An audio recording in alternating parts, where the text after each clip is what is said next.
This is a video on-site working of the Makita LS1018L.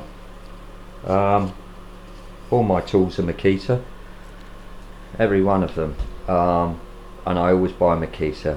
But I have to say this is the worst, because I've just replaced my old chop saw, which was a Makita, for this, and it's not been good.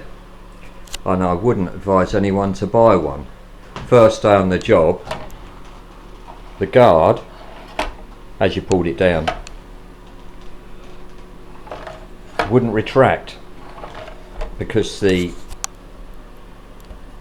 whatever it is in here that pushes it up had come disconnected for some reason.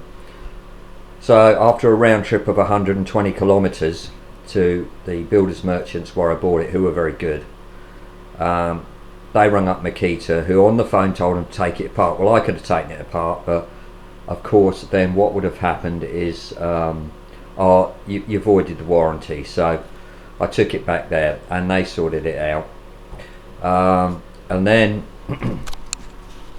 2 days later the button, so I just removed this, which is I've had to use a end of a glue nozzle. The button on the top just flew off and disappeared. Look, it's not a quality item. Anyone that is thinking of buying one of these, and they're about 850 bucks here in New Zealand, I kind of wouldn't bother. I would never ever buy another one like this. I should have paid a couple of $100 more and got a better one, because to me, apart from the front, the base and everything else is very good, but all this kind of stuff, and you know, the button coming off, just flying off, I don't know where it is, after about 3 days of actual work is a complete waste of time. So yeah, this particular LS1018L is a piece of rubbish. Very disappointed in it. I've always, like I say, always bought Makita, so very disappointed in this. When I went to the builders merchants, they did ask me if I'd still had the packaging. Well, I didn't, because I didn't expect it to start breaking down and falling apart after a couple of days work.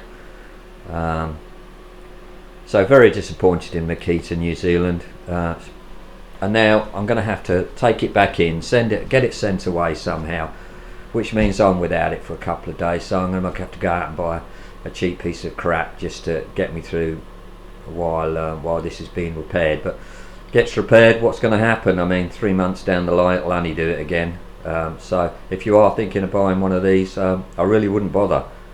I would be looking at Milwaukee or DeWalt or something like that, and just paying the extra bucks and getting something decent. So here it is on site, working away with my glue nozzle shoved in the top, so it works, keeps popping out. But yeah, pretty cheap old kind of saw, and I would never buy another one. So that's my review on this saw, actually at work. Thanks for watching.